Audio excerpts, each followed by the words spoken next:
in Major League Baseball playoff history. Just amazing. From every angle, amazing. Whether it's something that carries Atlanta, we'll talk about next. Let's go around the horn.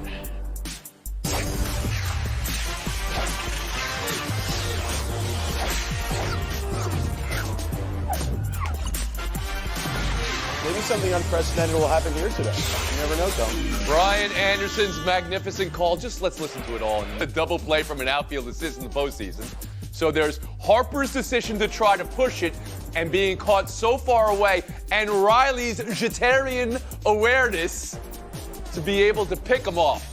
And also Riley's 8th inning home run, which capped the comeback. Can go as far as a lot of people think they will, which is all the way. We're looking at one of the most miraculous 45-minute stretches of anything that happened in Atlanta sports history. Let's start with that. This team was just dead in the water. No hits through 15 innings, no hitter through 6, and then we saw Riley hit a home run. Only the 13th time we've seen a go-ahead home run in the 8th inning or later in postseason history. And then we have an 8-5-3 double play, which again is something else we've never seen in postseason history. We could talk about Harper and we talk about that decision, to go past second base and to get cut off and all that stuff. But what we're talking about is two miraculous plays here that saved the Braves season. And if they go to the World Series, like a lot of people think, they will pinpoint that as one of the reasons that they stayed alive. I think we all see what it says right behind you, Mr. Dennis, Atlanta, but you seem to think this is something that has carryover. I don't want to put words in your mouth, but you seem to think that. Yeah, absolutely. And it has a lot of carryover. Look, I was around all weekend and I saw the despair and the panic on the face of a lot of ATLians that carried over through the first half of that game. This gave the city and that team a whole lot of hope. George Sedano, bring you in here and what we just witnessed. Tony, what we witnessed is we should be giving Austin Riley a lot of credit. I'm not saying Bryce Harper doesn't deserve blame, because I will give him plenty of that. We'll get to that in a second. But Austin Riley, that home run, and that play in the field is as big as the home run, in my opinion. Now, let's get to Bryce Harper here. Bryce Harper knows has forgotten more about baseball than I will ever know. But I'll tell you this, the basic rule of baseball when you're running the base, know where the ball is, right? And when you're in that situation, you're supposed to be on the first base side of second base. You see on that play, he's about a third of the way down to third base. And then he slips, which causes an even bigger problem for him. But that's exactly why when you can't see the ball, you got to keep an eye on the ball. And he did a couple times kind of look over his shoulder, but he didn't keep an eye on the ball enough. So he wasn't able to get back. That play just awful. Like, there's no other way to describe it. It is as big a bumbling error as you can make on the base pass in such a big spot that maybe we've ever seen in postseason history. And it's crazy because he's one of the best players we've ever seen in baseball. But I don't think it carries over. Philly got their split. I think they'll be fine. Frank, there's a lot to touch upon there. George just called it one of the biggest base-running blunders in baseball history. There are historical blunders.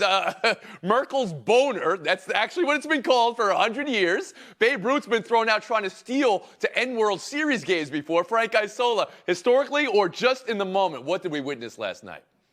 In some ways, especially the play by Riley, reminded me a little bit. You knew I'd get the Yankees in here. The Derek Jeter flip play when Jeremy Giambi decided not to slide. That was a huge play.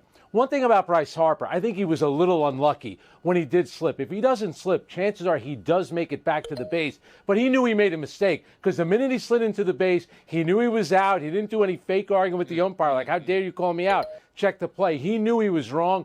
But come on, to end a playoff game that way, that's a spectacular finish. And remember, to David's point, the Braves postseason is almost on life support. They got to go to Philly and win both games to send the series back if they lose that game. That is a tremendous win. You believe in carryover, Frank Isola?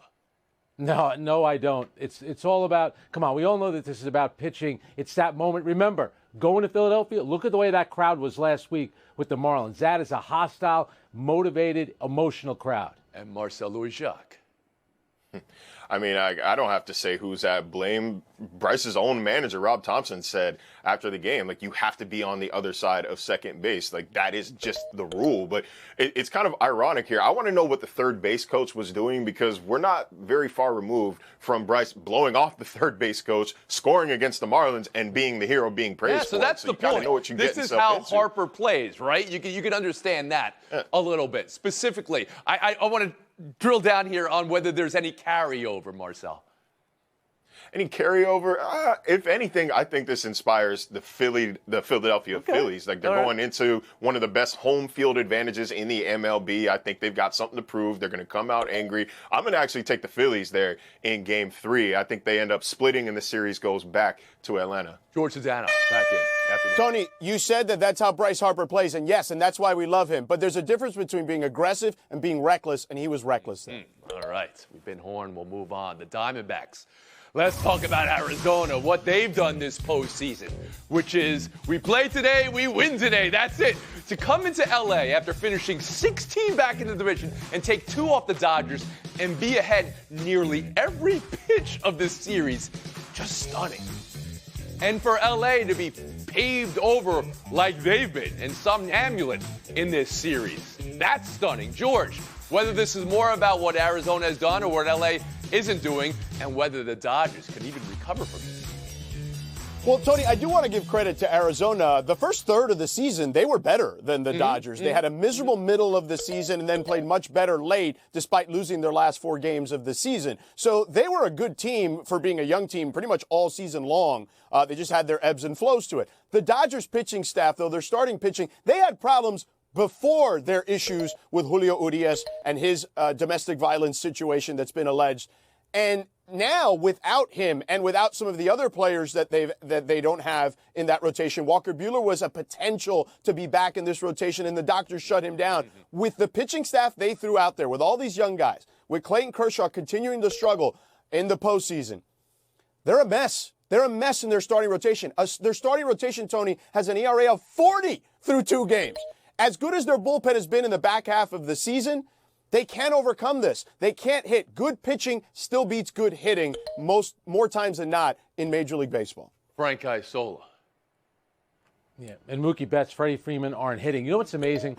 Over the last 5 years, the Dodgers have beaten the Diamondbacks 57 times in the regular season. And now here they are losing their first 2 games at home. And in the postseason, the way that baseball's developed now, or evolved, I should say, some people may say devolved, you only want your starter to go 4 or 5 innings. They can't even get their starters out of the second inning in the first 2 home games. You got to get some semblance of starting pitching. If you're the Dodgers, you are in huge trouble because you're not hitting, and that pitching, to George's point, is an absolute mess right now. Marcel Louis-Jacques, do you believe the Dodgers have any recovery here? No, because 2 major events happened. One was the return of playoff Kershaw, which might be the most inexplicable case of the yips in major sports. This guy's postseason ERA, 4.49. It's one of the best pitchers of all time, continues to disappear in a bright spotlight. And number 2, they made the tactical error of giving a young team hope. The Diamondbacks, only team in MLB history to score at least 3 runs in the first inning of back-to-back road games in the postseason. So you see what happens when a team like that gets a little bit of momentum. Now it's carrying over into the desert. I don't see a way out of this for the Dodgers. David Dennis Jr., you? Home teams have lost the first 2 games 17 times in best-of-5 series. They've only come back to win twice. That's bad news for this Dodger squad. They've been trailed at the end of every inning in this series in the first 2 games so far. And this team seems like one that was shell-shocked by the way they started each of these games, allowing 9 runs in the first 2 innings in Game 1 and Game 2. And to Frank's point, this is yet another playoff time when the Dodgers have dominated a team in the regular season and looked terrible against that same team in the playoffs. This seems like a team-wide psychological issue that is going on. I'm not sure how they can recover from that in the next few days. And George, you're in Los Angeles. Has it carried over to the fan base as well?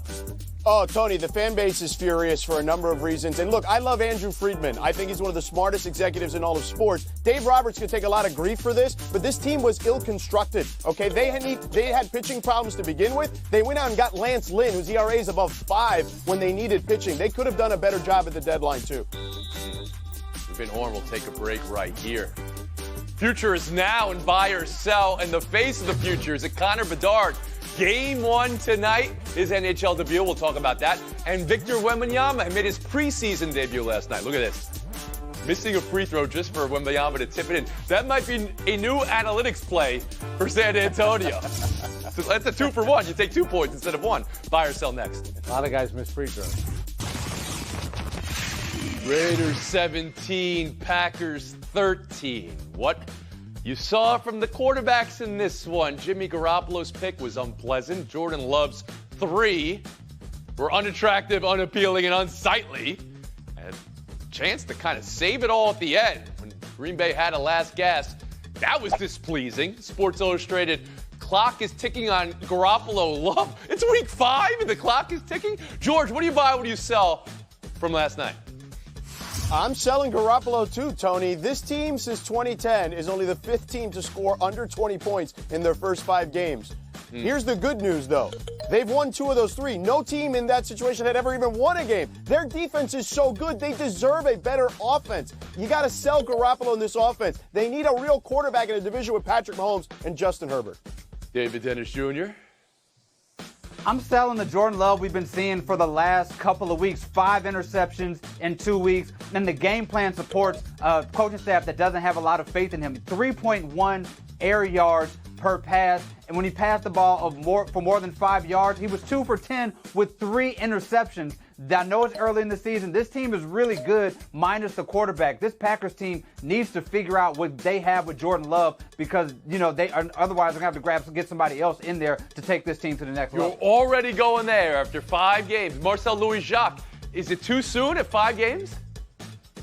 No, not for the Raiders, at least. I would express a little bit of patience if you're the Packers, but you know who Jimmy G was. This Raiders team, even though the defense has played okay, they were not a mediocre game manager away from being a playoff team or a contender. Jimmy G's, his winning record's great, 42-19. But wins are not a quarterback stat. He's averaging 195 passing yards per game in a league where difference makers are at the quarterback position.